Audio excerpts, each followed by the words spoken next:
अज्ञानतिमिरान्धस्य ज्ञानाञ्जनशलाकया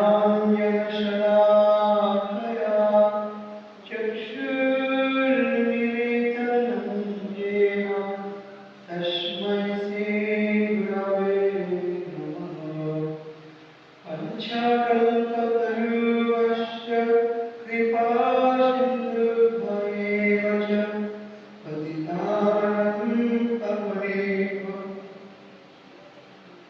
वैष्णवेभ्यो नमो नमः।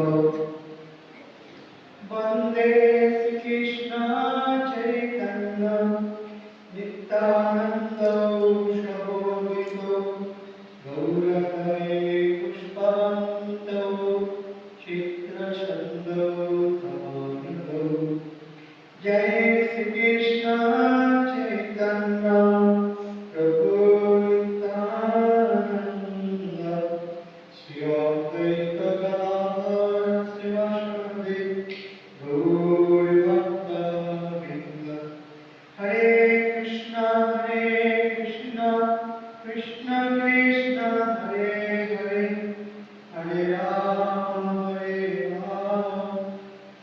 राम हरे हरे। আমরা আজ আলোচনা করব ভগবান শ্রী চৈতন্য মহাপ্রভু নীলাচল ধামে চলে গিয়েছেন। শিবাস পণ্ডিত মায়াপুর ধাম ছেড়ে হালি শহর চলে এসেছেন। আগে হালি শহরের নাম ছিল কুমার ভট্ট, চলে এসেছেন শিবাস পণ্ডিত মায়াপুর ধাম ছেড়ে হালি শহর কুমার ভট্ট। ভগবান শ্রী চৈতন্য মহাপ্রভুর কথা খুব স্মরণ করছেন। কৃষ্ণ ধ্যানানন্দে বসিয়াছেন শিবাস ঠাকুর। কৃষ্ণ ধ্যানের আনন্দে বাহ্য জ্ঞান শূন্য হয়ে বসিয়াছেন শিবাস ঠাকুর। আচম্বিতে ধ্যান ফল সম্মুখে প্রকাশ। হঠাৎ ধ্যানের ফল প্রকাশিত হল। ধ্যানের ফল কি? ধ্যানের ফল স্বরূপ পেয়ে গেলেন ভগবান শ্রীকৃষ্ণ চৈতন্য মহাপ্রভু। নিজ প্রাণনাথ থেকে শিবাস পণ্ডিত নিজ প্রাণনাথকে দেখে আমার হৃদয়ের নাথ আমি দর্শন পেয়ে গেলাম। দণ্ডবত হইয়া পড়লেন পৃথিবীতে শিবাস পণ্ডিত শিবাস ঠাকুর। ষষ্ঠাঙ্গে দণ্ডবত করলেন মাটিতে শুয়ে ভগবান শ্রীকৃষ্ণ চৈতন্য মহাপ্রভু। শ্রীচরণ বক্ষে ধরে পণ্ডিত ঠাকুর উচ্চস্বরে দীর্ঘশ্বাসে কান্দেন প্রচুর। ভগবান শ্রীকৃষ্ণ চৈতন্য মহাপ্রভুর চরণদ্বয় শিবাস ঠাকুর তার পবিত্র হৃদয়ে শুদ্ধ হৃদয়ে নিয়ে উচ্চস্বরে দীর্ঘ নিঃশ্বাস ত্যাগ করলেন এবং প্রচুর ক্রন্দন করলেন। তিনি আজ কেন দীর্ঘ নিঃশ্বাস ছেড়েছেন তিনি ভাবতেও পারেন নাই, চিন্তাও করেন নাই।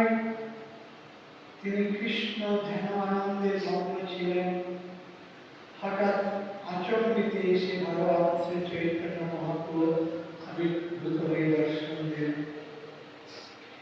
গৌরাঙ্গ সুন্দর শিবাসিনী করি বলে সিঞ্চিলেন অঙ্গতার প্রেমানন্দ জলে। শিবাস পণ্ডিত ভগবান শ্রী চৈতন্য মহাপ্রভু গৌর হরি তার কোলে নিয়ে চোখের জলে তাকে স্নান করিয়ে দিলেন। প্রেম সুকৃতি শিবাস গোষ্ঠী চৈতন্য প্রসাদে সবে প্রভু দেখি ঊর্ধ্ববাহ করে কান্দে। সুকৃতি শিবাস পণ্ডিত ঊর্ধ্ববাহ তুলে কান্না করছেন, হাত তুলে ক্রন্দন করছেন। আজ কি আমার আনন্দ সৌভাগ্য, আমি কি সুকৃতি করেছিলাম, আজকে আমি আমার প্রাণনাথকে আমার দেখতে পেলাম। অদ্বৈত প্রভু তিনিও এইরকম ভাবে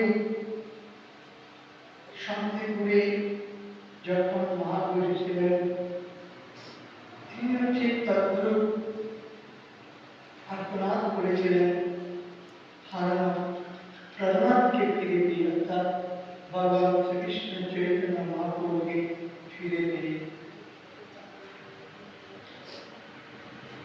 বৈকুণ্ঠ নায়ক গৃহে পাইয়া শ্রীবাস হেন নাই জানেন কি জন্মিল উল্লাস। শ্রীবাস পণ্ডিতকে গৃহে পেয়ে, শ্রীবাস পণ্ডিত ভগবান শ্রী চৈতন্য মহাপ্রভুকে গৃহে পেয়ে তার হৃদয়ে কত আনন্দ, কত আনন্দ, সেটা ভাষায় প্রকাশ করা যাবে না। আপনি মাথায় করে উত্তম আসন দিলেন বসিরাগতে কমল লোচন।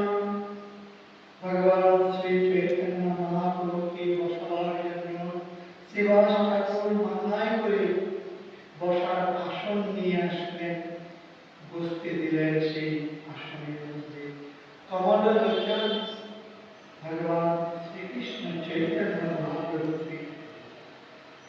চতুর্দিকে বসিলেন পার্শ্বদগণ, সবই গায়েন কৃষ্ণ নাম। চতুর্দিকে তার পার্শ্বদগণ বসে আছেন, দেখতে পাচ্ছেন শ্রীবাস, আর সবাই হরিনাম করছেন। জয় জয় কবি গৃহে পতিব্রতাগণ, শ্রীবাস ঠাকুরের পত্নী আরো পারিষদগণ সবাই জয় জয় ধ্বনি করছেন।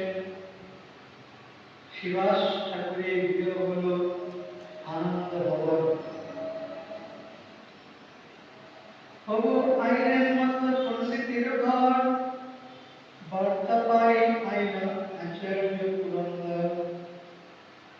যখন শুনতে পেলেন ভগবান শ্রী চৈতন্য মহাপ্রভু কুমারহট্ট হালি শহরে শ্রীবাস পণ্ডিতকে ঘিরে এসেছেন, তখন আচার্য পুরন্দর চলে এসেছেন। আনন্দিত হয়ে আজ কাছে চলে এসেছেন প্রভু নীলাচল থেকে।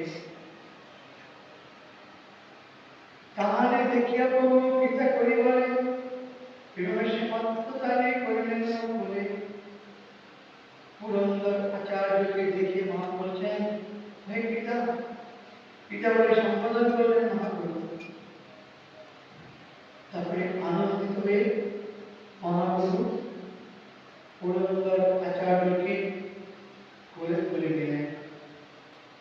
সুকৃতি পুরন্দর আচার্য বহু দেখি কান্তে পতি হই অসম্ভব। সুকৃতি আচার্য পুরন্দর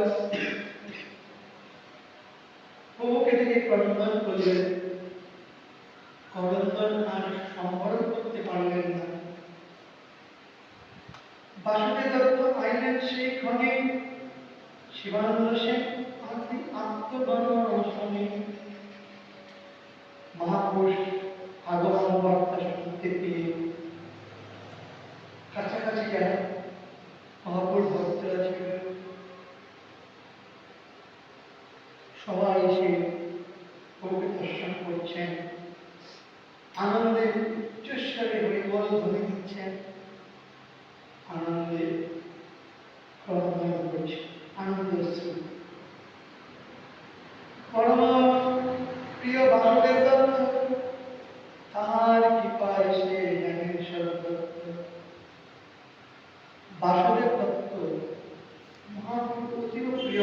ছিলেন। বাসুদেব দত্ত তিনি জগতে প্রতিটা জীবকে এতটাই ভালোবাসতেন, এতটাই জীবের জন্য চিন্তা করতেন যে শিবাস ঠাকুর বাসুদেব দত্ত বলতেন, হে প্রভু, আমার মধ্যে যে তোমার পাদপদ্মে নিষ্কাম ভক্তি আছে, এই ভক্তিটা তুমি সমস্ত জীবের মধ্যে দাও। আর জীবের মধ্যে যে কৃষ্ণ বৈদিক ভক্তিগুলো আছে আমার মধ্যে দাও, আমি সেগুলো গ্রহণ করব, পরিণাম করব, আর জীব শুদ্ধ পারমার্থিক জ্ঞান দিয়ে তারা পরিবর্তন করবে।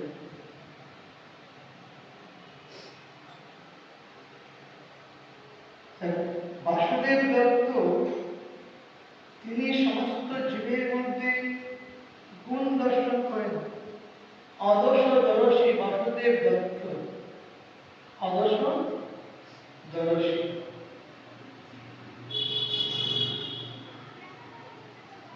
তিনি দোষের মধ্যে গুণ আছে কিনা খুঁজে বের করতেন, আমরা তার বিপরীত, তার মধ্যে কিছু দোষ আছে কিনা খুঁজে বের করি আমরা। আদর্শ দর্শী, সারগ্রাহী, সভাপতি, ঈশ্বরের বৈষ্ণবের যথাযোগ্য রতিমূর্তি ভগবান এবং তার ভক্তবর্তী, ভক্তের প্রতি যথাযথ শ্রদ্ধা ভক্তি রয়েছে। বাসুদেব দত্ত দেখি গৌর সুন্দর বলে করি কাঁদিতে লাগিলেন বহুধর। বাসুদেব দত্ত ধরি গৌর চরণ, উচ্চস্বরে লাগিলেন করিতে ক্রন্দন। বাসুদেব কান্দিতে কে আছে হেমজন, শুষ্ক রাষ্ট্র বাসনাদে বড়াই বন্যা। বাসুদেব দত্তের প্রেম ক্রন্দনে ধ্বনি শুনে হেম কেউ বাকি ছিলেন না, তারা ক্রন্দন করেননি। বাসুদেব দত্তের ক্রন্দনে পাথর পর্যন্ত গলে গিয়েছিল ক্রন্দনের ধ্বনি শুনে। কতটা আকুল হয়ে ক্রন্দন করেছিলেন। হেম সে বহুর প্রীতি দত্তের বিষয়, বহু মানে আমি বাসুদেবের নিশ্চয়। বাসুদেব দত্তের প্রতি মহাপ্রভুর এতটাই বিশ্বাস, বাসুদেব দত্ত তার উপরে সম্পূর্ণ দায়িত্ব। মহাপ্রভু তাই বলছেন,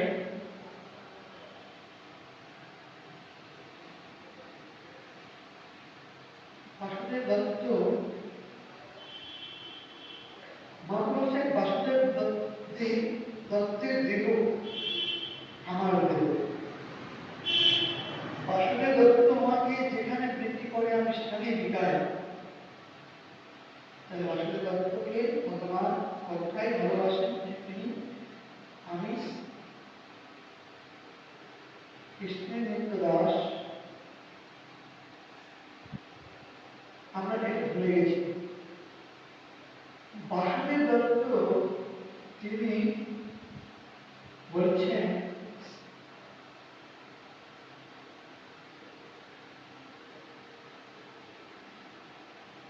বাসুদেব দত্তকে মহাপ্রভু বলছেন, চৈতন্য মহাপ্রভু বলছেন, বাসুদেব দত্তের শরীর আমার, দত্ত আমার যথা গেছে তথাই বিকায়। সত্য সত্য ইহাতে অন্যতা কিছু নাই। সত্যি বলছি,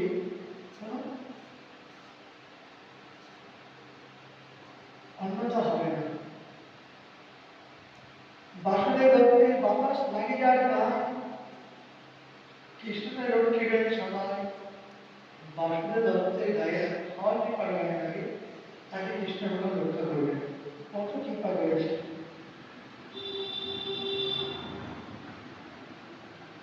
যে বাসুদেব দত্তের গায়ে হাওয়া যার গায়ে লাগবে সে কৃষ্ণ ভক্ত হয়ে যাবে।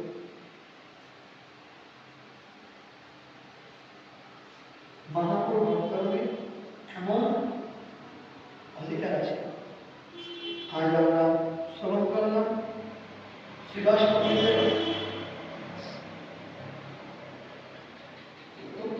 মন্দিরের উপরে মহাপ্রভু কত কৃপা।